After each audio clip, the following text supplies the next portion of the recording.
Disney Pixar's WALL-E is an animated film that released in summer 2008 about the last robot on Earth, the last WALL-E, who spends his days alone following his programmed purpose of cleaning up an Earth so heavily mismanaged by its mega-corporation overlords that trash covers its surface. WALL-E builds massive towers of condensed garbage day after day, year after year, but since there isn't anybody left to melt these towers down, the towers collapse from their weight over time, spreading the garbage back around, making WALL-E's task unachievable and ultimately his existence meaningless. The robots in this future, about 800 years ahead of the movie's release date, each have different internal programming that have a multitude of basic installed functions for whatever they are designed to do. However, it also gives the robots the ability to learn through what appears to be a mimicking capability, allowing them to remember the tricks they learn for assistance in future situations. It's unclear whether this was an intended side effect of the programming or not, but it led to robots that weren't just more efficient, but to robots with personalities. Nothing I've said up to this point is told to the viewer besides a couple hints here and there. Everything is shown through the actions of the characters and from environmental storytelling, a technique commonly used in many video games. The first scene I want to go over is the scene near the end of the film after WALL-E has been injured by the Axiom's autopilot. Originally, Eve was the one who was going to get injured and WALL-E was going to come and save her. But by switching the roles last minute, the filmmakers created a masterpiece of a scene. Let's go over how. I mentioned earlier that each robot in this movie has a programmed purpose for their existence. Eve is the first to refer to this purpose as her directive. Typically, the directive of a robot can be found in their name. The W and A in WALL-E stands for waste allocator, meaning he moves trash around. Mo, the cleaning bot, stands for microbe obliterator. Eve stands for extraterrestrial vegetation evaluator. Her directive is to go to Earth from the Axiom and search for plant life in order to determine whether or not Earth has returned to a habitable environment after by and large allowed it to fall to ruin. If she didn't find any vegetation, we can assume she would acknowledge the returning of her vessel and return to the Axiom until the next scheduled evaluation. If she did find vegetation, she would acquire the specimen, contain it within her protected casing, and lock down in hibernation until her vessel would return and pick her up at her coordinates. Then she would return and deliver it to the captain of the Axiom and leave the rest to him. We know Eve doesn't know the full purpose behind her directive, since she doesn't even know what a plant is at the beginning of the film. Yet Eve continually reminds WALL-E of her directive because it is the sole purpose of her existence. While we can see Eve likes WALL-E more and more throughout the film, she doesn't really fall in love with him until not too long before he gets injured. You can see it happen when she watches the recording from her hibernation back when WALL-E was taking care of her and trying to entertain her. While WALL-E had fallen in love with Eve for simpler reasons, WALL-E.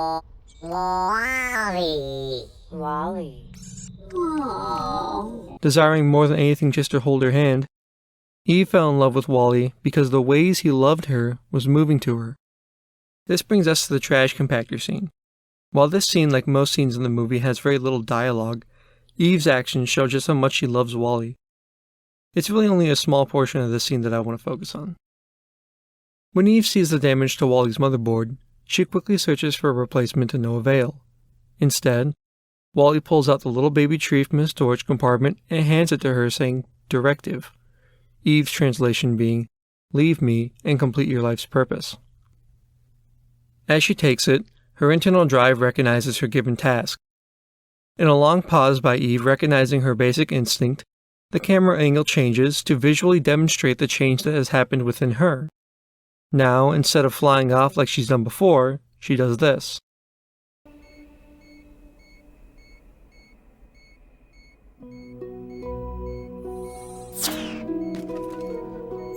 Directive. The other scene I want to get into is quite the opposite of the last, given this scene is the scene with the most dialogue in the whole movie. Though what it shows, when no words are spoken, hits me harder today far more than any other part of the movie. When Captain McCree is first confronted with the responsibility of Directive A113, he is very perturbed.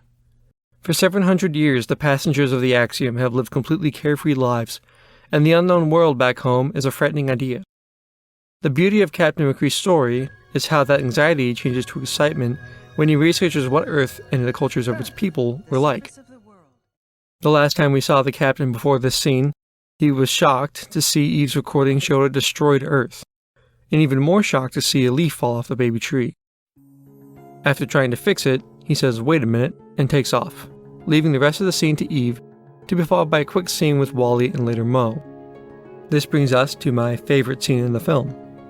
It begins with the captain watering the baby tree, following by the realization that, like nearly all forms of complex life, needs a steward to guide it to maturity, and the same fact would apply to all the other helpless buds seated back home. Eve is shown still watching her recordings of Wally, and after a brief moment, she removes the device displaying her images and leaves to, what I believe, find Wally, thank him for his love, and to express her own. Immediately though, she's stopped by a panicked-looking autopilot who is surveying the situation, recognizing the A113 directive is still in play after Wally successfully stopped the autopilot and Gopher from destroying the plant. I'm gonna go ahead and let this next part play out. You know what? I should do it myself. Captain. Sir, I insist you give me the plan. Otto, get out of my way. We cannot go home. What are you talking about? Why not? Hey there, autopilots. Got some bad news. Operation Cleanup has, failed.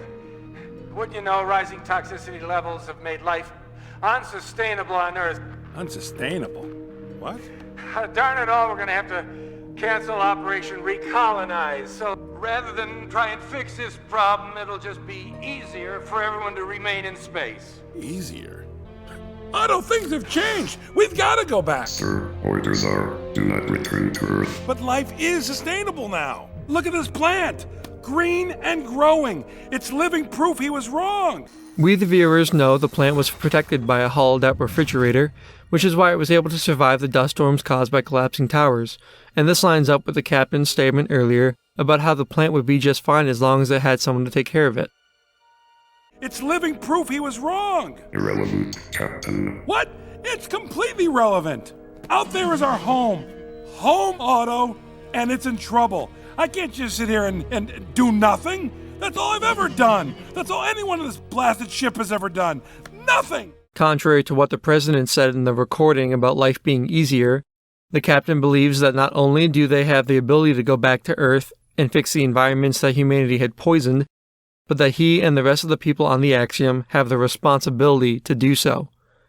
He also understands that life for everyone would be far more enriching back on Earth, where people would have the blessings of being able to work, create culture, and make a difference. Humans are working creatures who can do and create amazing things, and the captain's understanding of this is shown in the killer line of the movie, On the Axiom, you will survive. I don't want to survive! I want to live!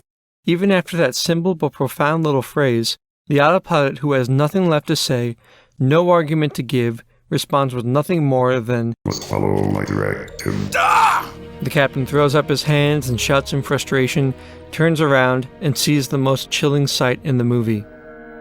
Earlier in the film, we are treated to a row of portraits of all the captains of the Axiom. The comedic factor when we see the portraits is how you can see in every picture the captains get fatter and fatter over time, a gravitational phenomenon explained earlier as well.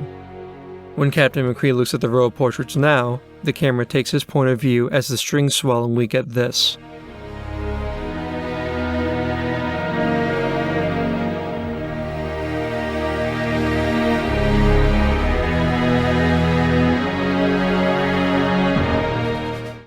The autopilot in the back of every picture, always watching, always secretly the one who was in control.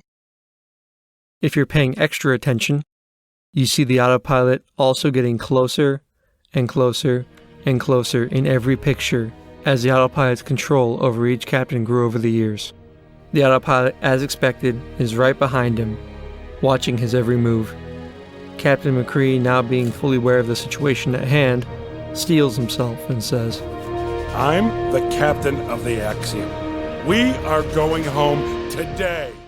Over the years, I've increasingly enjoyed the references this film makes to 2001: A Space Odyssey. Not only is Otto's red eye a clear take on the ever-watching eye of HAL 9000, but they have similar moments in the two films.